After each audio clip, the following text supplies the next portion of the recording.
Uh, well, it's ended down at the Etihad. Manchester City 5, Newcastle United 0. Wasn't a score prediction that we were expecting.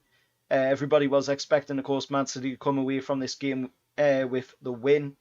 We us Newcastle United fans expecting to get anything in the game. The best I was hoping for out of this game was Newcastle to come away with, a point at the very least. We could have hoped for a point in this game, but it wasn't to be. But looking at it, at the end of the day, am I disheartened that we'll come away from this game on the end of a 5-0 loss? Not really. We're still 13th in the Premier League, and we're still sitting at 13th place in the Premier League. We're still, going to have our Premier League status for next season. That in itself is amazing, considering that on the 2nd of December, we were sitting bottom of the Premier League, not a win to a name, and, we've seen ourselves climb right the way up since then to 9th place, now being in 13th place, of course, because of the recent games. But at the end of the day, it is what it is, but that result there today, it's not in the grander scheme of things. It's not in the plans for Newcastle moving forward into the future. What we're looking at now, yes, we've still got the game against Arsenal coming up. It's in James's Park, which will be the last home game of the season. Give the lads everything we've got and with support in that game. They absolutely deserve it. They have done amazing this season for it, especially since Eddie Howe came in. The team has been absolutely revitalised. It's a completely different set of lads. The atmosphere in the team is completely different as well now. They're more motivated to get out there and put in the performances for us fans every single week. And they well and truly deserve, to be saying that we are going to play in the Premier League next season. It's well and truly deserved because there's been so much hard work done, and you can see it on the field, you can see it off the field with Amanda Staveley and Gadassi, and the consortium. They've been working their asses off. Look at the January transfer window, where we're bringing in the likes of Kieran Trippier, Bruno Guimaraes. We brought in Dan Burn, Chris Wood. We brought in Matt Targett on loan. If that's going to be an option, where we can make that a permanent, or if Newcastle are going to make it a permanent in the summer window, we'll have to wait and see. But like I say, that result today, you can't fault the lads that went out there and they put in a performance to the best of their ability. And unfortunately, we're just not at that level yet. But it will come in time. It's going to take time. And we will get to that level.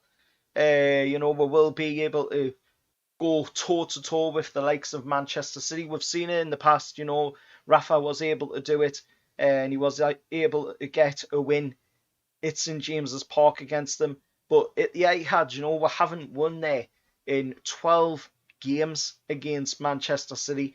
That makes it 13 now in a row that we haven't won against Manchester City at the Etihad. But we will do it eventually. We will get the win there. And when we do, it'll continue. And we will continue to get wins there. But getting the result today, it would have helped Liverpool fans. They were all desperate for Newcastle to get a result there, be it a draw or a win, something to help them keep their quadruple dreams alive. But we're not in the business of giving out favours. We're in the business of looking out for number one, Newcastle United. At the end of the day, it's the name on the shirt that counts, Newcastle United. We're not there to give out favours to other clubs. It's their fault at the end of the day that they couldn't get the result yesterday against Tottenham, that they're in this situation. So we're not there, to help other teams get their goals and get their achievements. It's only about Newcastle United, and it should only ever be about Newcastle United. We need to look out for number one. We're not in the business of giving out favours to clubs. And I know there'll be a lot of Liverpool fans probably out there, some of the sourpuss ones, who will say Newcastle deliberately lost today to get revenge against Liverpool because, Liverpool beat us in the 90s and stopped us from getting our title. But that's not how it is, man. It's definitely not how it is. You could see Eddie Howe set the team up perfectly to go out there today to give it all against Manchester City. Would give the all out there, 100% out on the field today, and they couldn't come away with the win against Man City. At the end of the day, you can't fault them. The lads played their asses off, and of course we're seeing Callum Wilson get back into the side, coming on as a substitute. We're seeing Kieran Trippier get back into the side as well, coming on as a substitute, and there was two really good performances by them. And I'm really not that fussed. Yes, it's a little disheartening that we lost 5-0, but at the end of the day, my focus is on that summer window now. I couldn't care less what happens in this league because we've already got with Premier League safety. So I couldn't care less what happens. We could lose the next fucking 2 games for all I care. All I'm caring about now is that summer window, because that is what we need to focus on. That's what the future of this club relies on, is who we bring in that summer window. We need to bring in the right players, and we need to do it in the right way. We do not want to be making the similar mistakes that we've seen with the likes of Everton, where they've spent £500 million or over £500 million, and they're in a relegation battle. We do not need to be seeing that, and I don't think we would be seeing that with Amanda Staveley and Gadassi in the consortium. They know what they're doing. You just got to look at the January transfer window for that. We've seen the likes of Trippier come in, who's an absolute world-class player.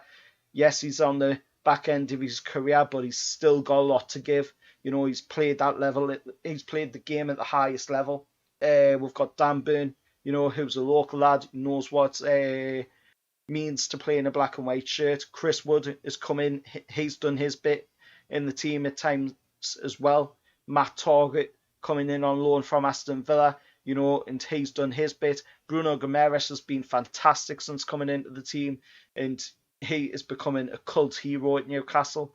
So it's going to be amazing to see who we're bringing in that summer window. I've got to say, there's been talk of Bruno's mate, Lucas Paqueta, coming in. There's been talk of Remy Lottie as well. There's been talk of so many different players, Darwin Núñez. There's so many to name, but there will be videos made about, the summer window, and I will be covering a lot of it, obviously, on the channel.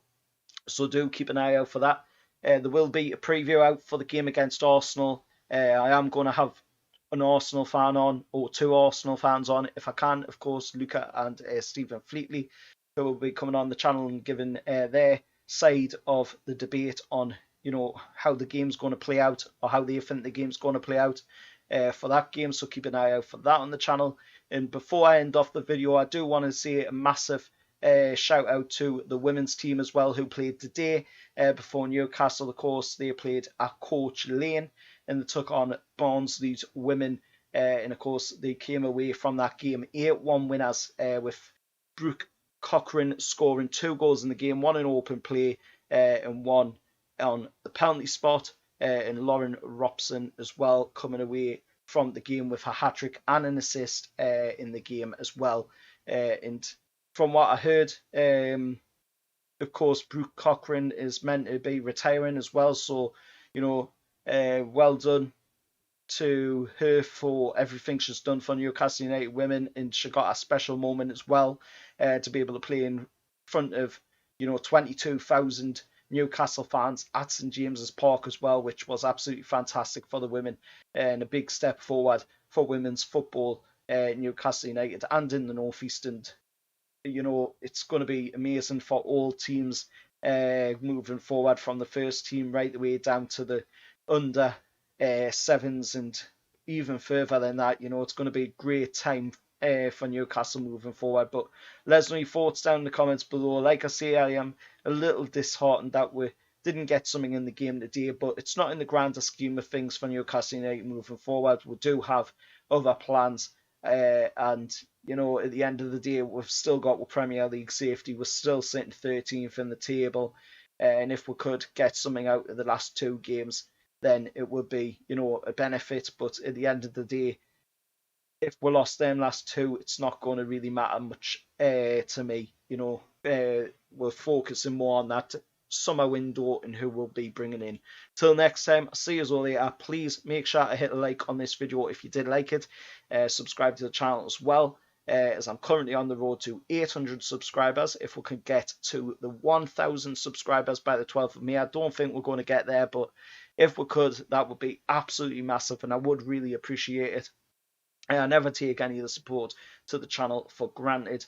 At the end of the day, I do these videos for you guys, and of course to get my thoughts out about the club that I love and support and have supported all my life. So at the end of the day, it is what it is. But we'll move forward as Newcastle United, and we'll move forward in a unity into the black and white future. Till next time, I'll see you all later, and how are the lads?